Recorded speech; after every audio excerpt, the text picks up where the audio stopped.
am in the mood for some contemporary and romance books that are from my physical TBR. Let's get into it.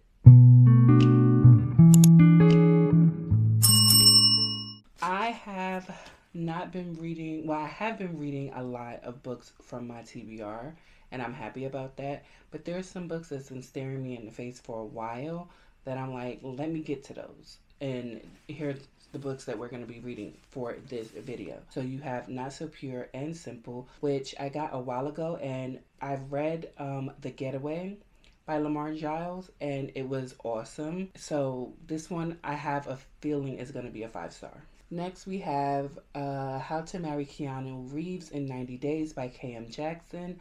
I have not read a K.M. Jackson book ever, but I'm excited to see how this unfolds. It sounds like it's going to be a good time, maybe some funny moments. Next, we have For Twice in My Life by Annette Christie. I've never read a book by Annette Christie either.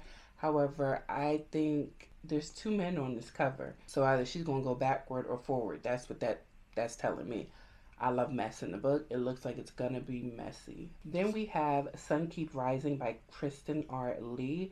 Never read a book by Kristen R. Lee, but the reason why I bought this, and I remember buying this because I got this from Book Outlet, is the cover. The cover is gorgeous. She's gorgeous. And I'm going to read the back of this one because I really want to know what this one is about, and I think I might even be reading this one first. $500, that's more money than I can splurge right now. Every day it seems like there are new bills, new things to pay for with money I don't have. If it was just me, I wouldn't have to make all these decisions. I didn't think that having Mia would cause me to have to make choices without thinking. Just doing because it's all for her. Everything is for her. What's left for me? It seems like this may be a young parent, a teen parent situation. And I'm always here for those because the ones I've read the one that I've read, I think I only read one. And that was 16 and Pregnant by Lala Thomas. And it was done with care. And I enjoyed it. So I'm thinking this one will be done with care as well because I do think that the author has worked as a mentor for foster youth and interned in a school setting where she counseled middle school age children, and she writes stories that reflect often unheard voices is what she strives to do. Okay, so that makes sense to me, and I love those kind of books because again, just like what I said about 16 and Pregnant, there are girls that are young ladies that are getting pregnant, so their stories deserve to be told. They're still human, they still have feelings, and they're still thriving, and some not so much in this world. Their stories need to be heard. So this seems to be a younger mother, and she's just struggling. She's going through life and she's trying to figure it out. It's a short one. We'll get to it. But yeah, that's the TBR for this video. Stay tuned and we'll get into these books. So I am 25% in on Sun Keep Rising, and I'm loving this. This right now, 25% in, I'm on chapter 7. I'm about to start chapter 7. This is seeming like a 5-star for me because I was 18 when I got pregnant with my daughter, and I was 18 when I had my daughter. You do the math. And I was still a teenager. Just because you become a young mother does not mean you're not a child, right? Or you don't know everything. And this book is told from our main character's POV. And Bianca has just had Mia, but she's had Mia, and she's a teenager, and she's working her way through school. She's graduating high school, which everyone thought she wouldn't do. It's like when you decide to become a mother, everybody's opinions tend to outweigh everything, right? Because everybody's like, oh, look what you done did to or with your life. Now you're set out to prove everybody wrong. I can graduate high school. Mind you, I was already out of high school when I got pregnant. So there's that. So I didn't have that to deal with. But I did drop out of college, after a semester because I was pregnant. And I was like, who's walking on these ankles and these feet? That was me.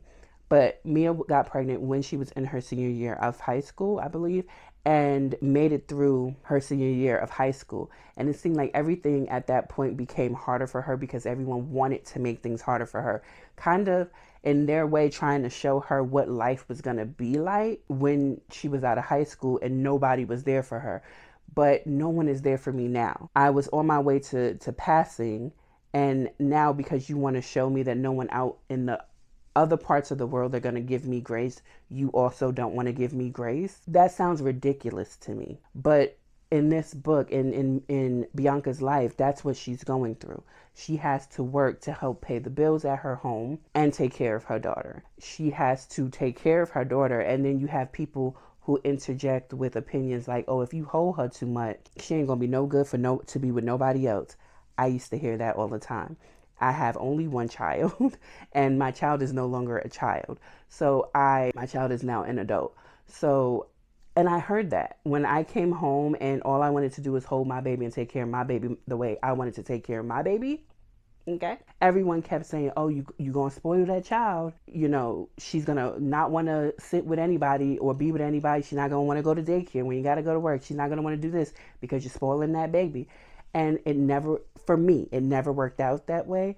Also, in this book, you know, Mia is going through normal things with becoming a parent, especially at such a young age. And everyone acts like you're supposed to already know these things, when in all reality, yes, at 17, 18, 19 years old, you are still a child. So obviously you don't know. And I guess that's what older people are trying to tell you. You're not going to know because you're young.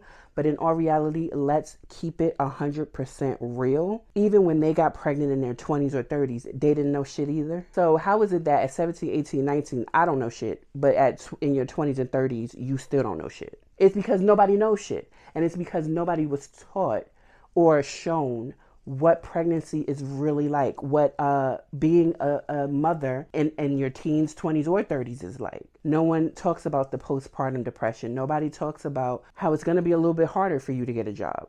These should be things that you know, but when you think, oh, I got it, you're also not thinking, wait, there's a million things at play. Who's going to watch my child? When do I want my child to go into daycare? What kind of jobs can I work if everybody in my household works? When I have to fit in my life with everybody else's and the work system, and this book is so good. And if you like 16 and Pregnant by Lala Thomas, this is the book that I think you would love. I am gonna say I even like this, even 25% in, just a little bit more than that one. This one is really good. And I'm going to finish this today. I know I am, or at least I'm going to try to, because I got some schoolwork to get done. But yeah, this is the one. Y'all, I got book mail, and I ordered some things from Christina C. Jones, and I want to share it with you. The packaging. Yeah, so I got that package. I had to put it down and open it because I didn't feel like fidgeting around with things. It came with this, and it said this print, and it says, "Don't throw me away, I'm special." This card represents one of 10 collectible card designs. You'll get a random one of these every time you get CCJ mail.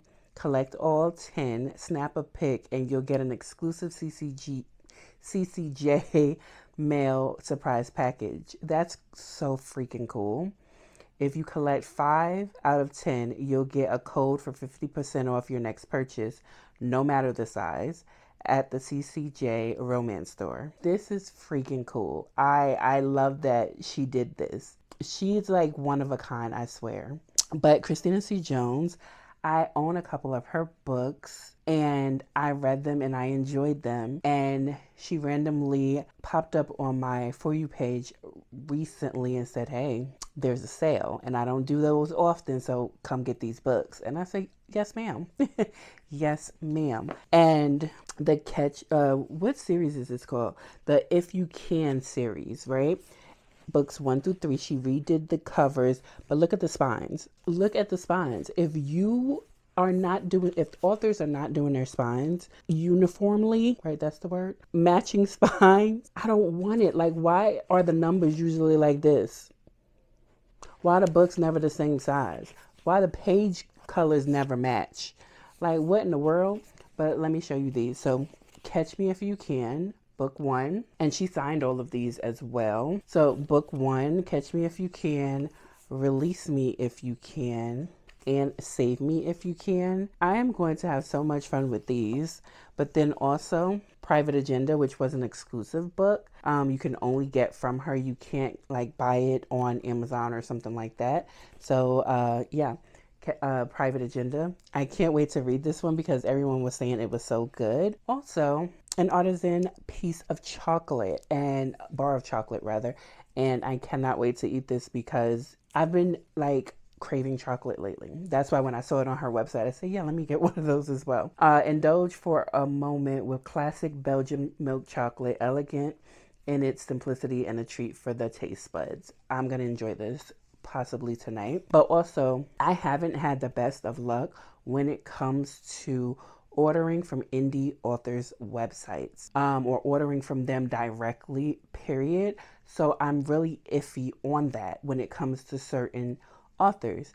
Now, I've never ordered from Christina C. Jones before, but after this experience with her work, and I kind of felt her energy through the screen every time I see her, but after getting this package way earlier than I thought I would have, because I just ordered it like 3 days ago, literally like 3 days ago, no lie. And it popped up in my mailbox today. So after ordering from her website and getting my package unblemished, unscuffed, everything is in it, things like this, I'm sold. If she holds anything else, I'm going to buy from her. Like I said, I haven't had the best of luck with ordering from authors' websites, and I'm saying the best of luck because I don't want to be nasty, and I should because it's my money. But I've ordered from 3, not 1, not 2, not 3, but 3 authors have taken my money and no merchandise to show for it. And what's crazy is one of those authors, I know for a fact, didn't just do me like that, did everybody like that. It's something they have to do better, but it reflects back on the customers because now I don't want to buy from indie authors. Like now I'm going to Amazon to buy the book because I can't trust you.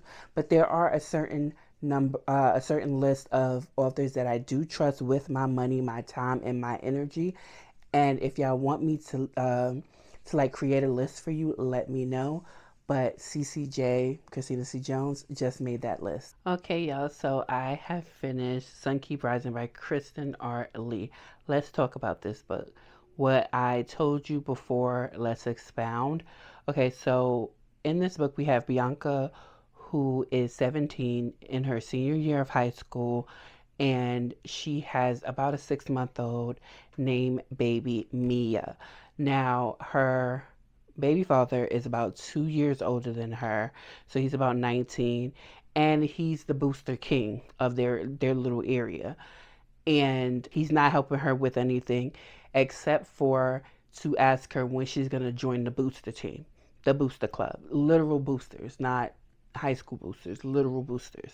He comes from a good family, and none of his family members or him help her take care of this baby. Her mom is a crack addict, and her older sister, who also had a child when she was young, they live in the house.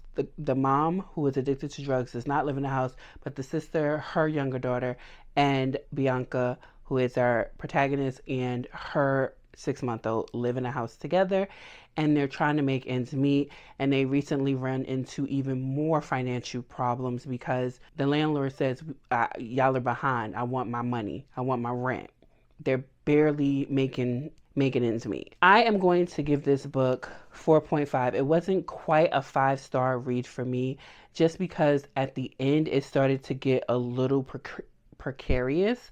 When it came to Bianca's decision making, she was doing a very good job, like 90% of this book, and then that 10% just went a little wonky at the end. I am going to give this 4.5. Like I said, this book has all of the makings of some of my teenage years, which was just 18 and 19 as a young adult mother. You know, people telling you how to raise your baby, or tisking at you, or wanting you to go to church or looking at you like you've made all of the bad decisions by having your child. It's just like none of them were in the same predicament or didn't know anybody, or their children weren't in that same predicament at one point in time. Everybody looking down their nose at you and spreading your gossip, you're spreading your life as if it's gossip. But I wasn't, like I said, I wasn't a teenage mom in high school. I had already graduated. The conversations in here, the community in here, the sometimes found family, the boys that you wish you would have been with instead of the ones that you actually ended up with.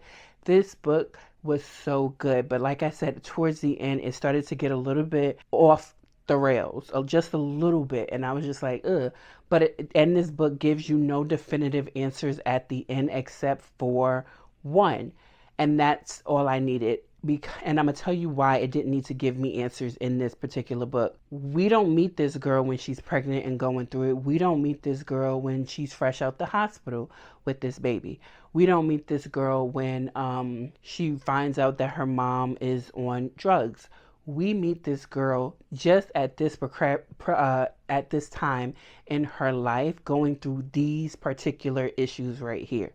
And if it's first person like it is, then you don't need the character to know everything that's going on out there, because that's nonsensical to think that me here sitting here telling you about what's going on with me also means I know what's going on with my baby father, or I know what's going on with my friends, or what's going on with the neighborhood, or whatever. I only know what I know because I know what I see. I know what I've heard, but I also just know what I see.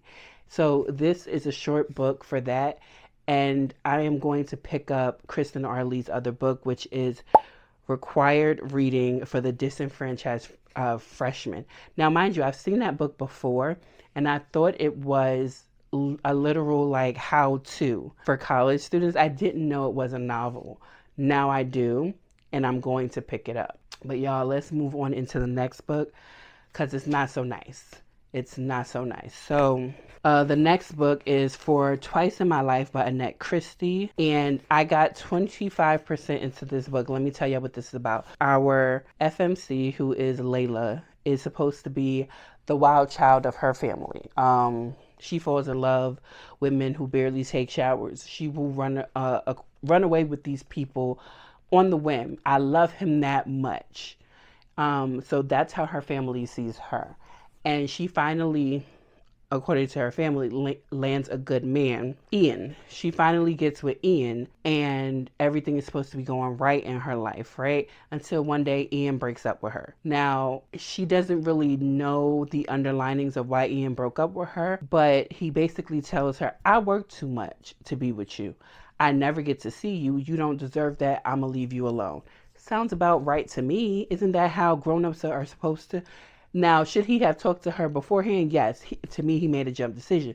But he still said, girl, I ain't got time. I don't have time for you. And so, therefore, you shouldn't make time for me, period. But she goes down into a spiral. Oh, my God, I thought we were happy. I thought he loved me. Or we were going to be in love, or whatever it was, right? Lo and behold, she tells her family that they've broken up, and they feel bad for her. They think that she's about to go off and do something crazy again. And then the hospital gets in contact with her and says, hey, your boy Ian is here, and you are his emergency contact. Can you come pick him up? So she gets there, and all that has happened is he's fallen off his bike. He has a little bit of a concussion, and he says that he does not remember. Well, not that he says it, but you can tell by his mannerisms that he does not remember that they broke up, or that he left her. And she doesn't say anything in that moment. She just goes along with it. The part where I stopped is, like I said, 25% in, and the first whole day of the charade is going on. Now, I am DNFing this book. The reason why I'm DNFing this book is this is a second chance romance. One, I don't like those. Two, it's written in third person. No, third person in a romance book takes me clean out the story. I don't care. So that's 2 marks against this book. The third one is I'm already sensing that this man already regrets what he did. So he's pretending not to remember. And the reason why I say that is, spoiler alert, for the first couple of pages of this book, that she asks the doctor before she leaves with him. He doesn't remember a very important big event that has happened, and she's referring to their breakup, and she says, is that normal? And the doctor basically says, no, he's not that far concussed for him not to remember a big thing, but it could happen. I don't think that shit has happened. I think he just regrets it and doesn't know how to say, hey, I want you back, even though she's at home hoping that he comes to his senses. But then also there's an introduced plot that's going to be happening here, which is his brother, and him and his brother are not the closest. However, the brother is going to be the added tension to their non-existent relationship. And I'm like, why does it have to be the brother? Why can't it just be a friend or a new man that has come into her life? Why does it have to be the brother? Also, another layer to this is I think her mom knows that that boy concussed, and now she's acting like they still together. It's a whole thing. I don't really care. But yeah, I'm going to DNF so that I don't have to give this a bad review and bad rating. It's not for me. This is not for me. But we are going to move into the next book. So we're going to read Not So Pure and Simple by Lamar Giles. Like I said, Lamar Giles wrote one of my favorite books, which is The Getaway. Let's read the back of this one because I'm not going into anything else blind. Dell has had a crush on Kiera since kindergarten. That's cute. Now, during their junior year, she's finally single and Dell is ready to make his move. So when Kiera volunteers for a heart-changing opportunity at their church, Dell's close behind. Though he quickly realizes he's inadvertently joined a purity pledge. His dad thinks his wires are crossed. His best friend doesn't believe any girl is worth that long of a long game. And everyone in his small Virginia town keeps talking about his reputation. But Dell can't lose his dream girl again, which is why he needs fellow purity pledger Jameer's help. With other boys circling Kiera like sharks, Dell must step up. But he neglects to ask, what does Kiera want? This sounds like it's going to be good. And I'm going to trust Lamar Giles. Like I said, the forefront of this book is the male. I like that. A man who is writing a man or a young boy, let's say a teenager, young adult. I like that. He's not jumping over into the other side, like, let me speak for the girls. He's speaking for the boys, and I like that. Yeah, so I think I'm going to like this one. So this is the next one we're going to get into. I'll be back with thoughts. So I started How to Marry Keanu Reeves in 90 Days by Cam Jackson. I do not have my widescreen lens on there. So let's hope everything looks the way it's supposed to. But let me tell you what this is about. So our main character, what is her name? Bethany Lou, right? Bethany Lou is about 31 years old, possibly a little bit older. And she's had a crush on Keanu Reeves since she was a young child. I mean, like most people did have, an affinity towards Keanu Reeves back in the day, and like bedazzled pillows and of him and keeping up with his movies and knowing all the lines and things like that. She feels like she's not where she wants to be in life, and she sees an announcement online that says, hey, Keanu Reeves is getting married in about 3 months. 90 days. And so she sets that time limit to do a couple of things. I need to get my shit together, encourage Keanu Reeves to not get married at all, marry me if at all possible, and also just be in my purpose, right? Be happy and in my purpose in the next 90 days. Now, I have DNF'd this book. I got about, I want to say 60 some odd pages in, and the sticking out of the tongue, sucking thumbs as a once upon a time thumb sucker, but also as a person who can revert back to those kind of things, you catch yourself and you go, whoa, something's wrong here. This woman is 30-something years old, and she has two best friends. One is a guy, one is a girl. She likes the male, but does not act on it for whatever reasons. It's just too immature. This woman is too grown to be doing the things that she's doing. This book is not for me. I did start this. I only made it to chapter 4. So let me tell you what this one is about. This is Not So Pure and Simple by Lamar Giles. Like I said, I've read Lamar Giles once before in The Getaway, and I really enjoyed that book. So here we go with him again. And in this book, we're following Dell. And Dell has had a crush on, what's this girl's name? Kiara, since kindergarten, but he's never found the time to, take his shot at all because she's always got a boyfriend. And finally, he finds out that she's broken up. Now, his mother is kind of like a born again Christian, so his mother takes him to church every Sunday, and Kiara goes to the same church. And one day, he's gawking at Kiara in church while everybody's supposed to be having their heads bowed and praying. And because he was gawking at her so long, he was not paying attention to the announcement that was made. And all he sees is Kiara stand up and go to the front. And someone in the church asks, is that everyone? Is that everyone? So he stands up to go to the front of the church as well. So now you have a whole group of teenagers that he does go to school with. He knows them at least in passing at school, and he's standing next to Kiara. And a woman with a microphone comes up to him and goes, okay, so why do you want to stay pure until marriage? And he says, huh? What? Like, I didn't know what this was about. So he realizes if I just say because God, that is the end all and be all of that conversation. He doesn't have to know too much or do too much. But yeah, that is where we are with this book. This book is funny as hell. In the 3 chapters that I've read, it's funny as hell.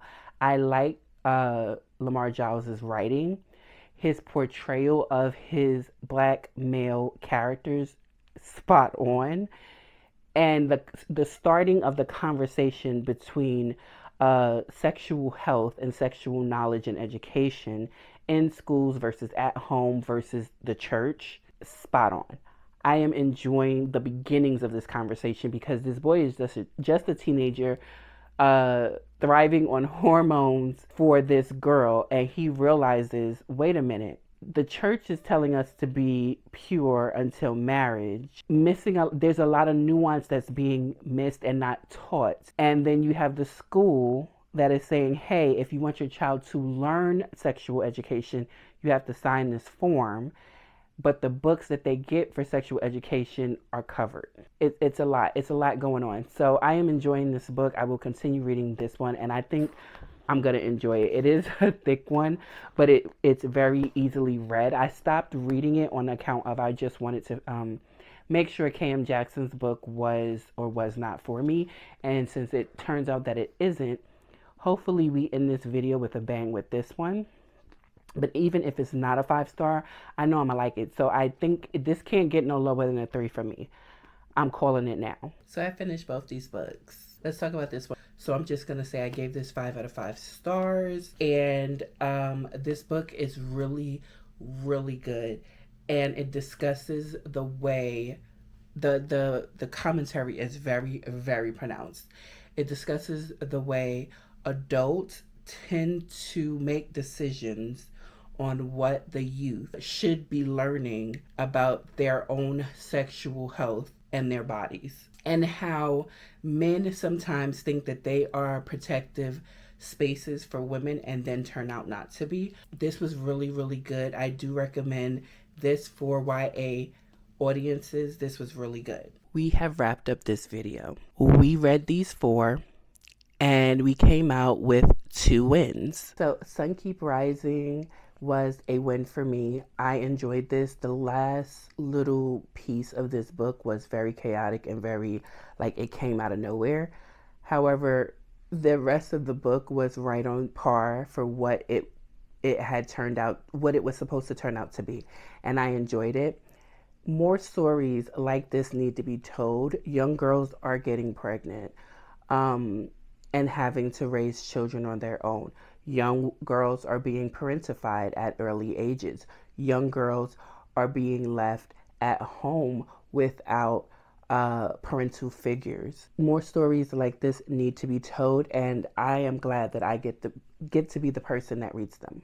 Next up was a DNF. We have How to Marry Keanu Reeves in 90 Days by Cam Jackson. I cannot get on board with this. I am all for women who, don't have to fit into the box of act your age, right? Because if I've never been this age before, how do I know how to act my age? But at the same time, this was way too childish for me. Thumb sucking when you don't want to have a conversation. Her and the MMC knowing full well that they like each other from when they were kids. It's not like something that just came about 2 seconds ago as a revelation. Since they were kids and pussyfooting around it for years, absolutely not. Next is For Twice in My Life by Annette Christie. This was a no for me. I DNF'd this one as well because I didn't like the writing style. And I didn't like where the plot was taking the story. I wasn't in it. Next, we have Our Biggest Win, which is Not So Pure and Simple by Lamar Giles. I have read another book by Lamar Giles, like I said before, The Getaway. Chef's Kiss, dystopian. I loved it. And this one here, which is a coming of age, not so much as a love story or a romantic story, but a young boy coming of age and realizing that everything is not always as it seems when it comes to what your parents say, what the church says, what the school says, how you feel, and what's actually going on around you when it comes to sex education, when it comes to girls' feelings, when it comes to your own feelings, what you should and should not do, what you should and should not talk about. This book was really, really good. I recommend this book to those who do read YA. This was really, really good. And that is it. I will see you all in the next one. Please make sure to like, comment, and subscribe if you've made it to this point. This video has been a labor of love/headaches.